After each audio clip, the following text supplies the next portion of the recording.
My name is Maya. I was 24 years old and I needed a job, a stable one. Life was not easy. I came from a simple family. We didn't have much, only hope. One morning I saw an ad in the newspaper. A large, wealthy family was looking for a maid for their big old house. When I arrived, I felt very small. The house stood high on a hill, surrounded by green gardens and quiet air. It looked like a beautiful, lonely castle. I rang the bell. My heart was beating fast. A tall man opened the door. His hair was dark, and his eyes looked tired.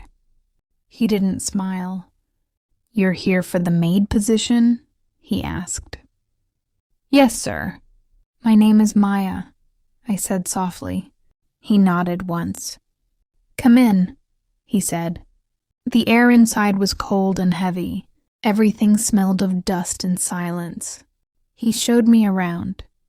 Large rooms with golden curtains, long halls with old paintings, and wooden stairs that whispered under our feet. I knew right then that my life was about to change. The man's name was Mr. Ethan Blackwell.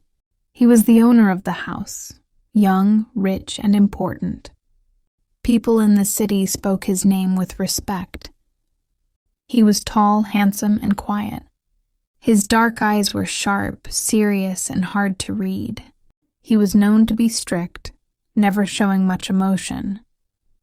Every morning I woke up before sunrise, put on my plain black uniform, and began to work. I cleaned the wooden floors until they shone.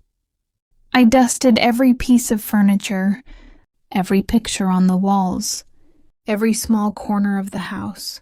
My hands were rough, but I didn't mind. It was my job. But every time I saw Mr. Blackwell, something strange happened inside me. My heart started to beat very fast, like a small bird trapped in a cage. I tried not to look at him, but somehow my eyes always found him. When he entered a room, I felt nervous, yet drawn to him. It was a secret feeling I never told anyone about. One night, the house was full of noise and light. Mr. Blackwell was hosting a big party. Beautiful women in long dresses filled the rooms. The men wore fine suits. I served drinks and tried to stay invisible.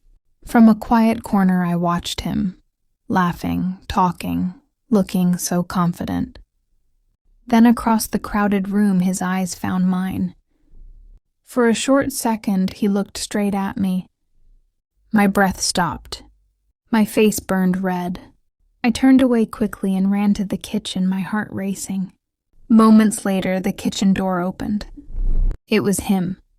Mr. Blackwell stepped inside. His voice was calm when he asked, "What's your name again?" "Maya," I whispered. He came a little closer. His hand lifted gently and touched my cheek. His fingers were warm against my skin. I froze. My heart was shaking. He smiled just a little and left the room without another word. That night I could not sleep. His touch stayed in my mind. I didn't understand what it meant. The next morning, everything changed again. He called me to his office. I was afraid I had done something wrong. But when I entered, he looked calm. "Maya," he said quietly, "I need your help with something unusual." I sat down confused. "I need you to pretend to be my girlfriend," he said. For a moment, I thought I had heard wrong. Me, a maid, pretending to be his girlfriend? It sounded crazy. But then he told me why. His ex, Isabella, wanted to come back. He wanted her to believe he had moved on. I wanted to say no, but he offered me a large amount of money, enough to help my sick mother. I thought of her, and finally I said yes. My life changed overnight. Ethan took me shopping for new clothes, shoes, and a small necklace. He taught me how to behave, how to talk in public, how to smile at parties. We went out together. People looked at us and whispered, I felt nervous but also alive. Then, one evening, Isabella appeared at the house. She was tall, beautiful, and cold. Ethan walked to me, placed his arm around my waist, and said, "This is Maya, my girlfriend." Then, in front of her, he kissed me. It was supposed to be fake, but it didn't feel fake to me. My heart melted. That night I realized something. I was falling in love with him. Days passed. We spent more time together. He was kind to me. Different from the man I first met. He smiled more. He laughed. When he held my hand, I felt safe. But I also knew I was only pretending. He was rich. I was just a maid. One day I couldn't take it anymore. I went to him and said, "Ethan, I can't do this. I have to leave." He looked at me quietly.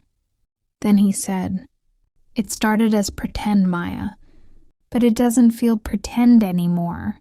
He stepped closer, touched my face, and kissed me, softly, gently, like a real confession. "You're not just a maid," he whispered. "You belong with me." Weeks later, despite what people said, Ethan asked me to marry him. He knelt down in the garden, in the rain, and said, "I love you. Maya, will you marry me?" Tears filled my eyes. I said yes. Now I am Mrs. Maya Blackwell. I live in the same big house, but I no longer clean its floors. Sometimes people still whisper about me, the maid who married her master.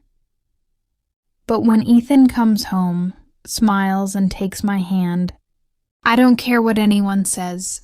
He didn't fall in love with a maid. He fell in love with a woman who saw him as more than his money, more than his name. And I, a girl from a simple home, found love where I least expected it, in the heart of the man I once worked for. This is my story. Not a fairy tale, but something real. Love can grow anywhere, even in the quiet corners of a dusty old house. Thanks for watching. If you enjoy this story, don't forget to like, share, and subscribe to Emma English Practice.